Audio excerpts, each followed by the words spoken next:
Bienvenidos a un programa más de Novelísimo, estimados televidentes y amigos de la península de Yucatán, hermanos campechanos, yucatecos y quintanarroenses. Soy Jaime Novelo, desde su programa Novelísimo, su programa, su de ustedes. No se interpreta solamente por este lado.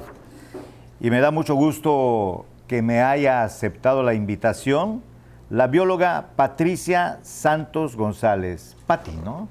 A sus órdenes. Pati. Muchas gracias, Pati, por haber aceptado ser nuestra invitada de hoy y sobre todo por el tema que vamos a tratar, los manglares. Y aquí es algo muy importante que escapa a la conciencia de muchos de nosotros, los que vivimos en esta península de Yucatán, que ahorita les va a decir Pati por qué es muy importante esto especialmente de nuestro entorno. Ella es egresada de la Universidad Nacional Autónoma de México, de la Facultad de Ciencias, lo cual tiene una implicación más allá de la licenciatura. ¿Por qué? Porque está abocada a algo muy específico y después de conversar con ella extra cámaras, una total apasionada de su trabajo. Es directora del proyecto de restauración de los manglares de Nichupté, la laguna más grande que tenemos aquí en Cancún, de las 4 que tenemos hoy coloquialmente llamadas del inglés, del amor, Bojorquez y la grandota que es la Nichupté. Por eso Cancún significa 4 lagunas, nada de nido de víboras. Y ahora, entrando en materia, Pati, los manglares. Los manglares, ¿qué es el manglar? ¿Qué es el mangle? ¿Por dónde anda? En fin, todo esto que me has dicho que te apasiona y además no solamente te apasiona de palabras, sino transmites esa pasión en tu escucha. En los momentos en que estuvimos previos al programa, pude captar la energía con que tú hablabas y el convencimiento de lo que haces. ¿Cómo es que te haces bióloga especializada en aspectos de manglar desde el punto de vista un tanto breve a nivel de presentación? Y ya para entrar en materia, ¿qué es un manglar? ¿Por qué es importante conservarlo? Gracias. Y gracias por la invitación y por la oportunidad de hablar de este tema que, bueno, sí, ciertamente a mí me apasiona como tantas otras cosas, pero eso es lo de menos. Lo que yo considero que es realmente importante es poner al alcance de la gente la información como parte del proceso educativo, porque estoy convencida de que la información y la educación transforma y estamos teniendo que transformarnos, ¿no?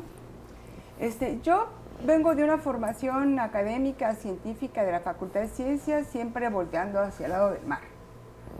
Sí, la biología terrestre me gustó, tomé todos mis cursos, hice mis estudios de posgrados, pero siempre estuve como trabajando en cuestiones costeras, particularmente en el arrecife.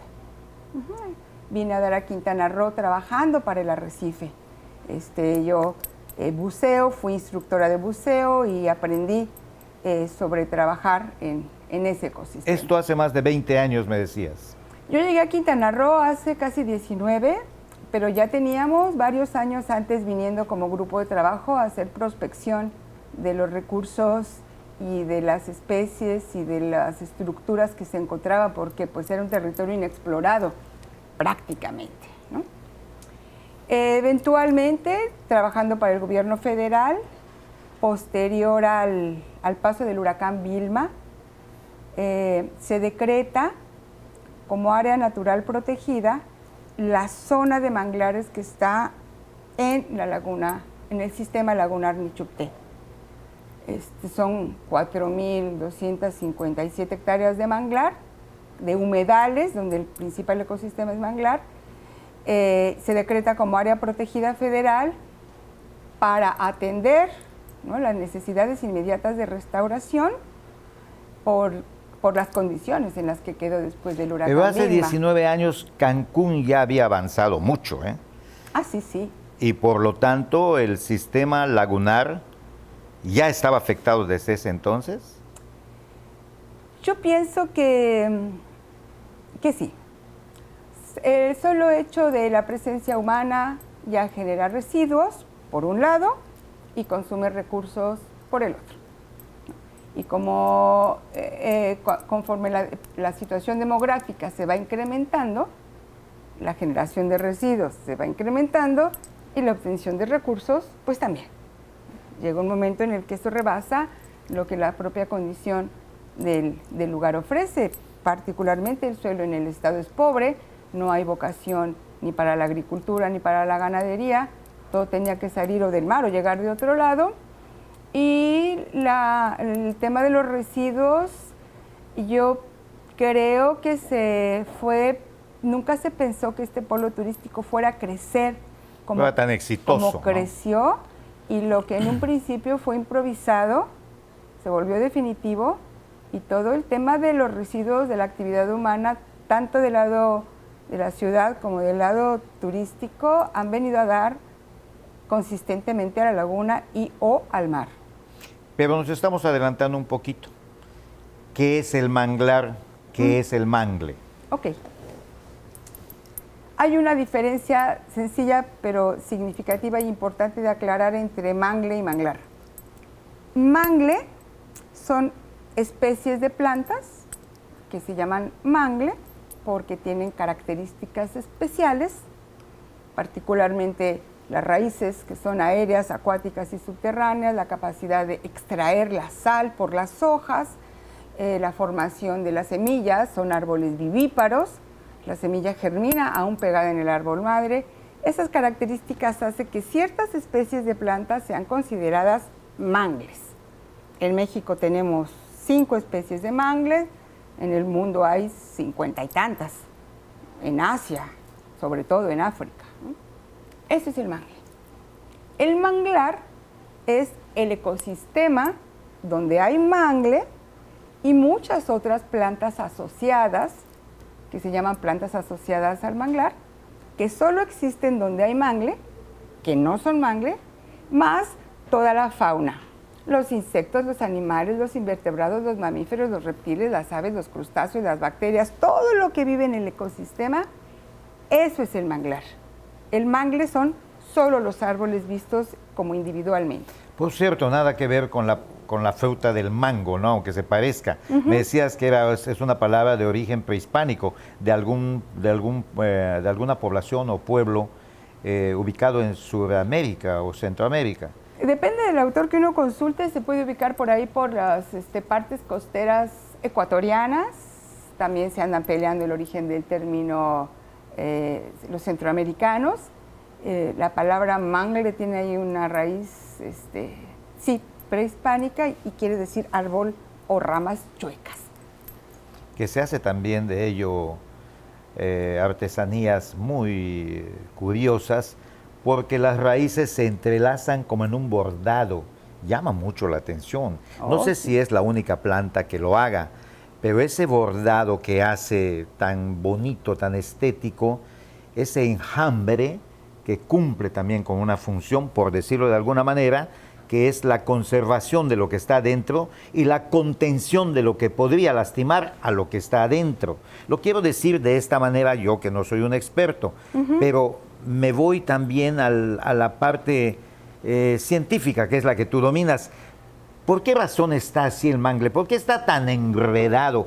¿Cumple una función? ¿Por qué? Porque el pez grande no puede entrar a comerse al pez pequeño que ahí se procrea, porque digo de lo que más entiendo, pero me imagino que hay todo un ecosistema de conchuelas, de microorganismos inclusive, que permiten que este ecosistema se equilibre y se autorregule a sí mismo. Pero también me decías que tiene una función de freno a los temporales, ¿no? Ajá. A los ciclones, a los huracanes. Sí, sí. Para no ser científico, lo intuyes muy bien, ¿no? Me voy un poco por partes porque son muchas cosas las que comentaste. Lo que tú le llamas el bordado, yo lo quisiera como cambiar a un término un poco menos artístico y llamarle un entramado. Un entramado complejo, profundo, fuerte de raíces poderosas, que son las que permiten que estos ecosistemas, ese sistema de raíces les dé sostén puedan estar de pie, firmes, en un suelo que no es firme, porque el sistema de los humedales es pantano, es fangoso, es suavecito, es un atolito, cada quien lo puede interpretar como sea, no es el suelo firme de la montaña, ¿no? Entonces, el sistema de raíces va con mucha potencia en cuanto al grosor de las ramas y al entramado, y también va con mucha profundidad hacia abajo para poder mantener de pie árboles altos. En Bangladesh los manglares tienen 60 metros de altura, en un lugar en donde todo se está moviendo, donde se mueve el agua, donde se mueve el viento, donde el huracán empuja, donde la marejada de tormenta. Entonces, para que ese ecosistema pueda mantenerse de pie en un lugar donde el sustrato es así de no firme, el sistema de raíces es poderoso, es fuerte, es mecánicamente resistente, está entramado porque se suma, se hace sinergia de fuerza y va decenas de metros hacia abajo, algo que nosotros cuando vemos el manglar desde afuera, así en un avión o en una embarcación o a pie, no imaginamos que eso, todo lo que hay abajo. A mí me gusta la analogía de decir que lo que nosotros vemos de un manglar cuando vemos lo verde, la biomasa aérea, es como la punta del iceberg con respecto a todo lo que hay para abajo. Las raíces profundizan lo suficiente, ¿no? Lo necesario. Lo necesario. Y esas raíces, a su vez, generan allá todo otro hábitat para un mundo inimaginable de organismos. Mira, vamos a terminar esta primera parte de este interesantísimo programa. Estoy aprendiendo mucho. Espero que ustedes, estimados televidentes, también. ¿De eso se trata? Así es. Y cuando entremos a la segunda parte de este programa, vamos a tener dos, me gustaría que me comentes de las especies que viven en los manglares y que sean más conocidas de parte nuestra y de parte de identificación que nuestro televidente y amigo pudiera hacer, independientemente de ese mundo que con toda seguridad existe, mas no lo conocemos y no se ve. Porque no se ve. Así que regresamos después del corte.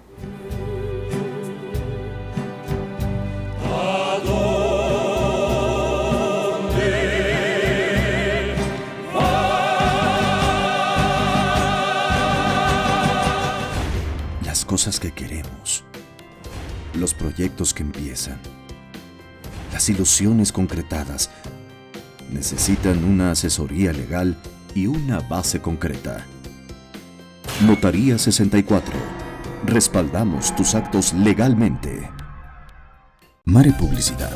Lleva tu mensaje a donde está la audiencia. Tenemos la mejor opción para publicitar marcas, productos y servicios. Contamos con 200 pantallas de alta definición en unidades de transporte urbano, instaladas estratégicamente para que todos los pasajeros puedan ver nuestra programación. Recorremos las principales rutas del centro y zona hotelera de Cancún y Playa del Carmen, ofreciendo un formato dinámico que se actualiza cada 24 horas y garantiza más de 80,000 impactos diarios. Forma parte de la innovación en publicidad.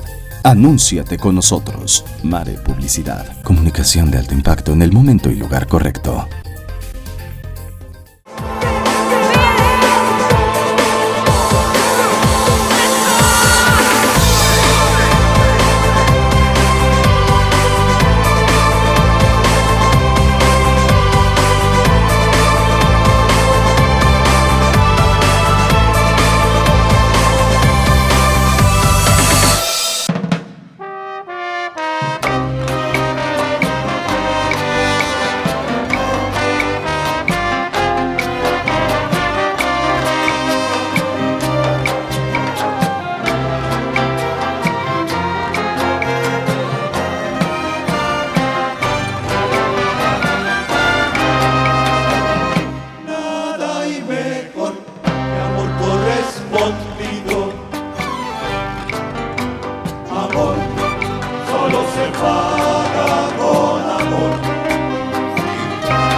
Scissors encuentras la elegancia,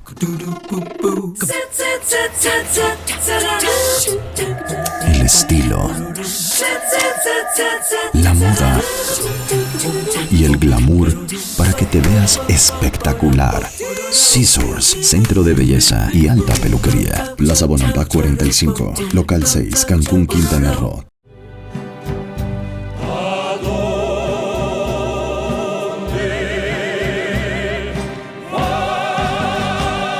Pati, quedamos en que ibas a decirnos, a instruirnos, mejor dicho, de cuáles son esas especies que más podemos identificar el común de los mortales, por decirlo de manera respetuosa, que viven en el manglar y que de manera de fácil acceso podemos ver.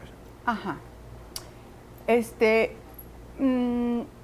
De arriba hacia abajo, viéndolo de arriba hacia abajo, nosotros pudiéramos dividir nada más como para efectos prácticos y explicativos el manglar como en 3 partes. Lo aéreo, lo que está fuera del agua, lo verde, las hojas, lo subacuático, lo que está en el agua, las raíces, todo eso, y lo subterráneo, lo que está abajo, más allá tierra, de la base. donde ya no hay agua.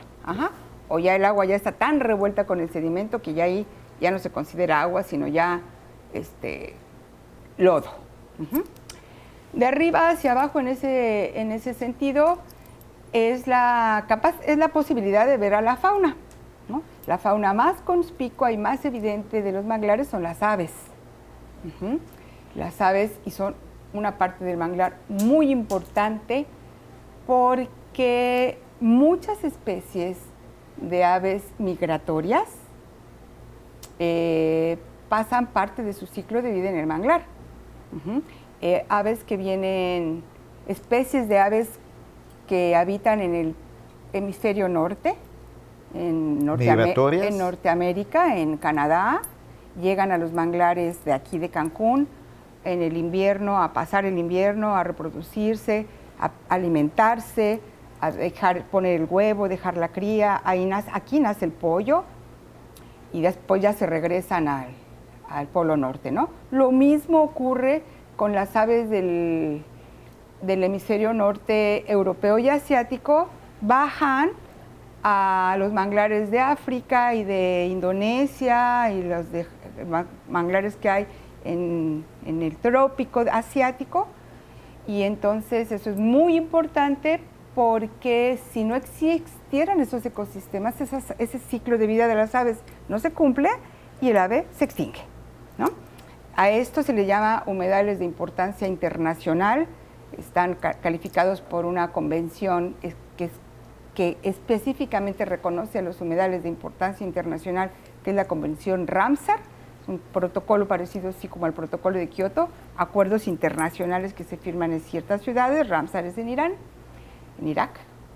Y bueno, en ese sentido los manglares son como exportadores de biomasa, ¿no? Aquí nacen y esos animales pasan el resto de su ciclo de vida en otra parte del planeta. Reptiles, boas que están enredadas en los árboles, una gran cantidad de insectos, de anfibios, de libélulas, de murciélagos, ¿no? En la parte aérea. En la capa que sigue, o sea, de donde está el agua para abajo, ahí habitan casi todas las especies de seres vivos que tienen su vida acuática, ya sea en la laguna, en el agua dulce o en el mar. No es que ahí habiten todas, siempre, sino que cuando menos una etapa de su ciclo de vida la pasan en medio de las raíces del manglar, porque es un lugar de mucha riqueza de nutrientes por ciertas cosas bioquímicas que ahorita no vamos a explicar, pero esa es una sopa nutriente protegida de depredadores, en donde la mayor parte de los peces y los invertebrados que pasan su vida adulta en el mar, pasan sus estadios juveniles en las raíces del manglar, en la parte acuática, ¿no? Quiere Por ahí decir que- también vemos anfibios, tortugas, cocodrilos y eso, y mamíferos. manatí, Ajá. que es un mamífero, Muchas especies de tiburones. cocodrilos, Ajá, claro. Es- peces todos. Más o menos el 50% de las especies de peces marinas pasan su primera etapa de vida en el manglar, de las tropicales, ¿eh? Sí, no vayan a creer que haya los bacalaos de Noruega, No, pues sí. de las tropicales. Bien. Y luego ya de ahí del lodo para abajo, bueno, pues ya ahí es un mundo de invertebrados, de moluscos, de gusanos, de anélidos, de larvas, de bacterias. Pero todos están unidos. Es una cadena que está unida una a la otra, ¿no? Unidos no es la palabra más precisa. Yo les pondría que todos interactúan. O sea, todos tienen una relación. Uno se come al otro, el otro es comida de uno, el excremento de uno es el nutriente del otro, las hojas que se caen son las que se comen los cangrejos, un ecosistema funcionando solo siempre está en equilibrio. O sea, esto que estamos hablando es vida. Simple y sencillamente lo podemos resumir como una cuestión de vida. ¿Y cómo afecta al hombre? Pregunta que te hago. ¿Cómo afecta al hombre para bien o cómo afecta al hombre para mal en el caso de que existan beneficios, que los hay, pero me gustaría que tú nos lo digas, porque si no hay esa reproducción de peces, pues no tenemos pescados que comer, así es. Y para mal, en el sentido de que si no existieran los manglares, ¿qué es lo que podría suceder? Aunque esta parte me gustaría más, y sobre todo tratándose de lo que es tu responsabilidad, que es la de la Laguna Nichupté, para el siguiente programa, cómo ha resultado afectado todo este sistema, ¿se le llama también sistema lagunar? Al Nichupté, el nombre técnico oficial es Sistema Lagunar Nichupté, porque contiene a la Laguna de Bojorquez, a la Laguna del Amor, a la de Somosaya, a la del Río Inglés y algunos otros cuerpos de agua que están dentro del sistema de humedales, a los que no hay acceso desde la laguna, ¿no? Que están allá adentro. Por eso, como son muchos cuerpos de agua interconectados, se le llama Sistema Lagunar Nichupté, pero coloquialmente le podemos llamar la Laguna Nichupté, ¿no? Correcto. Tú traes una camisa que tiene unas siglas, ¿qué significa? Ajá. Este es mi uniforme. Yo trabajo para la Comisión Nacional de Áreas Naturales Protegidas, que es la CONAMP, que es un órgano desconcentrado de la Secretaría de Medio Ambiente para el gobierno federal. Al decir desconcentrado, tiene sus propios programas, su propio presupuesto. Sí, su propia política de trabajo, su propia manera de hacer las cosas y sus propias responsabilidades. Y esto desde luego es natural, ¿no? O sea, perdón, es nacional. Es federal. Es federal. Este manglar de Nichupté, por ejemplo, no es ni mío, ni de los quintanarroenses, ni del municipio de Benito Juárez, ni del estado de Quintana Roo, ni de la península. Es de todos los mexicanos. Es parte de nuestro patrimonio natural. Me decías que has hecho estudios o has obtenido la información de los principales manglares que hay en México y por qué el que tenemos en la península de Yucatán es de lo más importante. ¿Por qué razón es eso? Pues eso está padrísimo.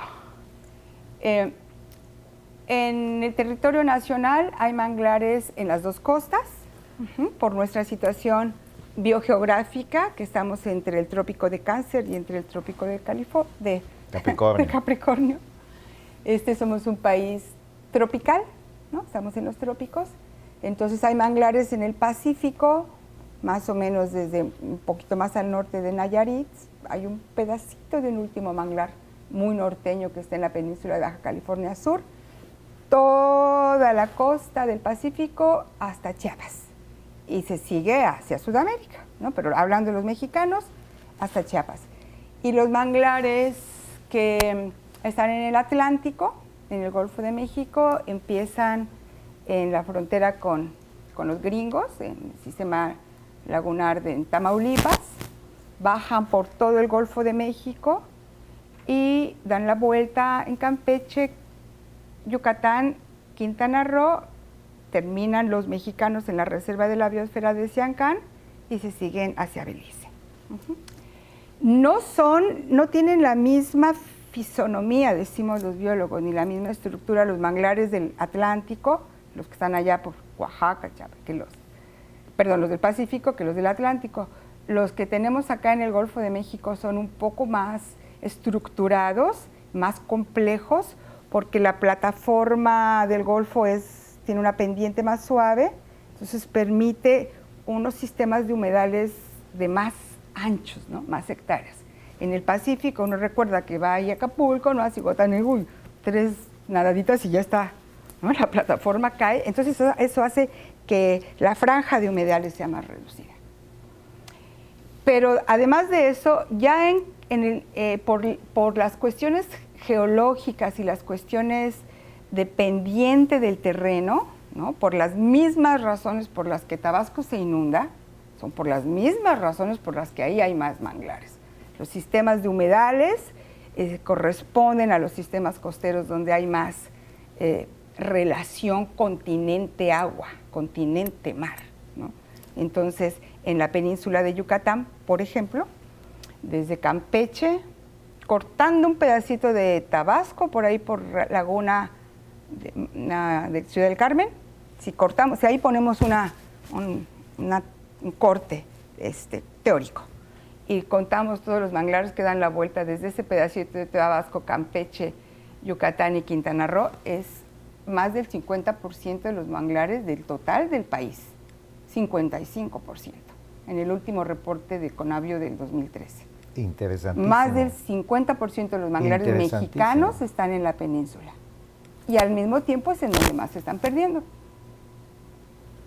Quizá por eso es que tenemos nosotros tanta ave migratoria. Yo soy muy afecto a observar, sin caer en el aspecto científico de las aves. Pero es evidente la presencia en ciertas épocas del año de pájaros de una belleza muy, muy especial. Sí, no llegan tantos de todos lados. Hay una biodiversidad increíble. Y por eso la península de Yucatán, pues llamémosle orgullo, para los que nos consideramos peninsulares, somos recipientes de vida desde el punto de vista que estamos hablando del manglar, ¿no? De los ecosistemas costeros, sí. Aquí lo único que falta para que fuera lo más chido de todo el país es que hubiera montañas y bosques y pinos. Bueno, eso no hay. Sí, sí. ¿No? Porque esa es otra riqueza. Sí. ¿No? Pero aquí está toda la riqueza de los ecosistemas. Y hay competencia turística en el Caribe que precisamente explota eso. La montaña en combinación con el mar. Pero aquí la riqueza biológica de los ecosistemas costeros, manglar, selva inundable, duna, humedales, arrecifes, si no tiene competencia con otras partes del país. Perfecto. Pues Pati, ya terminamos este primer programa. Y faltó hablar del manglar de Nichupté. Sí, pero tenemos un segundo programa para la semana que viene. Por lo tanto, mis estimados televidentes y amigos, pues muchas gracias por la preferencia de su atención en este programa y los esperamos en el siguiente, la próxima semana, donde volveremos a tener a la bióloga Patricia Santos, quien nos ha ilustrado y nos ha contagiado con su entusiasmo de que seamos más observadores para empezar. De allá empieza la querencia. Primero conocer, luego querer y por consiguiente cuidar. Les espero para el siguiente programa de Novelísimo. Gracias, Pati. De nada, hasta la próxima.